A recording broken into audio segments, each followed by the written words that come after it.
ఎక్కడ చూసినా ఏది చూసినా అక్షరాల మీద లేదు. దేవుడు మాట్లాడుతాడు, ఎండిపోయిన భూమి మీద ప్రవాహ జలమును కుమ్మరిస్తాడు. హల్లెలూయా. నా ఆత్మను మీ మీద ఉంచి మీ బిడ్డల మీద సొంత మీద నా ఆత్మను కుమ్మరిస్తానని చెప్పాడు. హల్లెలూయా. ఈరోజు ఎండిపోయిన జీవితాన్ని శిఖింపచేయగల శక్తి కలిగిన దేవుడు మనం నమ్ముకున్నాం. హల్లెలూయా.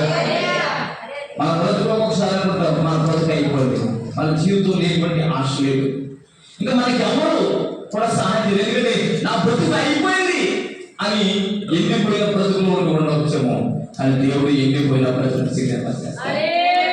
30 అధ్యాయాలు చెప్తారు, ఎండిపోయిన ఎముకలతో దేవుడు మాట్లాడాడు. ఎండిపోయిన ఎముకలతో దేవుడు మాట్లాడు. ఏం మాట్లాడాడు చెప్పిన? ఎండిపోయిన ఎముకలారా మీరు తిరిగి నిలబడాలి. ఎవరైనా గమనించండి, ఈ భూ ప్రపంచం మీద ఎవరైనా సరే ఎండిపోయిన ఎముకలు మళ్ళీ దాన్ని తీసుకొచ్చి మళ్ళీ ఎలాగైనా చేయగలరని ఈ ప్రపంచంలో ఎవరు చేయలేదు, కానీ మనం నమ్ముకున్న దేవుడు సమస్యలో చేయాలి. సమస్య చేయగలడు. ఆ ఎండిపోయిన ఎముకలు ఎవరు చూస్తున్నారంటే ఆనాడు ఇజ్రాయేలు ప్రజలు చూపిస్తుంటే ఈ రోజు మన యొక్క జీవితాలను, మన యొక్క విశ్వాస జీవితాలను ఎండిపోయిన బ్రతుకుల వల్ల మన జీవితాల్లో ఉన్నాయి. ఈరోజు ఎండిపోయిన బ్రతుకు వల్ల మన బ్రతుకులు ఉన్నాయి. దేవుడు నీతో ఏం మాట్లాడతాడు ఈరోజు?